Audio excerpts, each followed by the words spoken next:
As tensions continue to simmer between Russia and Ukraine, Ukrainian president has now called on Vladimir Putin to meet with him and seek a resolution to the crisis. Meanwhile, we are looking at the impact of this international turmoil on India.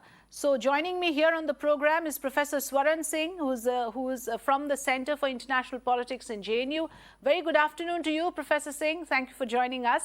I would just like to know from your perspective, how are you reading these developments?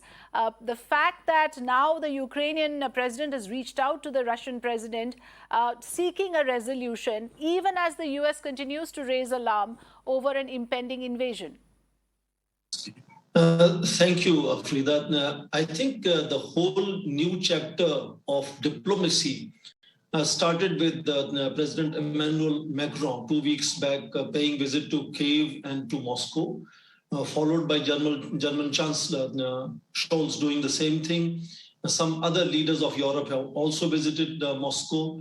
And late last week, the ambassador of Ukraine in Britain, Petresco, had given an interview to BBC saying that given the fact that we are under enormous pressure, we are likely to express our being flexible on our joining NATO or EU, indicating therefore that there is perhaps increasing pressure felt by Kyiv. There could be a direct dialogue.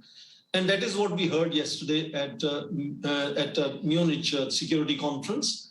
President Zelenskyy has said an open offer to the President Putin, saying that his time and place of his choosing, President Zelenskyy will be willing to talk, and that is clearly outcome of continuous pressure that Ukraine has been under.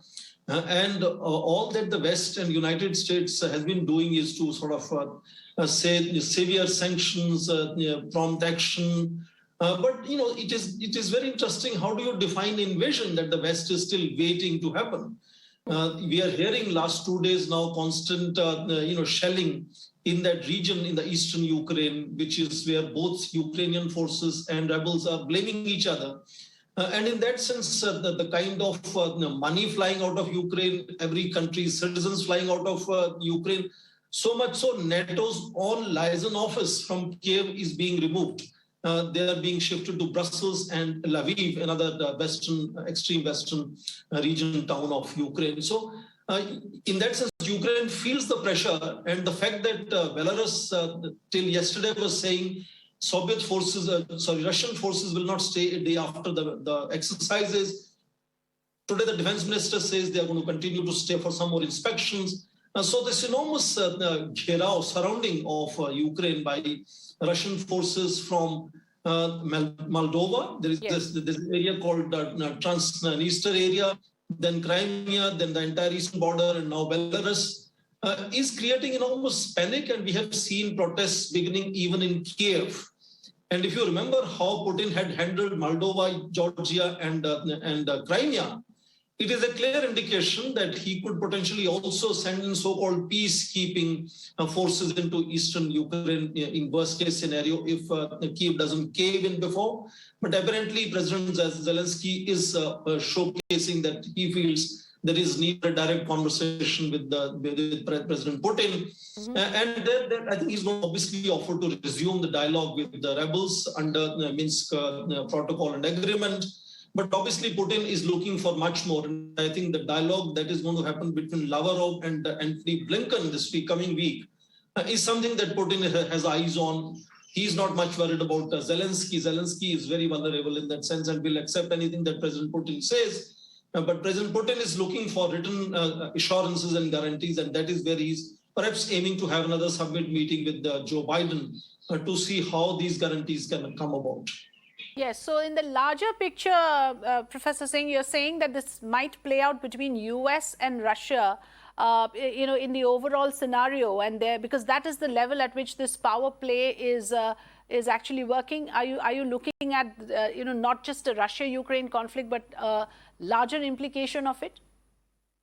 Of course, you heard Indian Foreign Minister yesterday in Munich saying, we are so sort of connected now around the world that anything that happens in Ukraine will definitely have impact on India. And that directly flows from the fact that India has been traditionally close to Russia. That's the largest supplier of defense equipment. United States has lately become very close partner of India, fourth largest supplier of defense equipment to India now.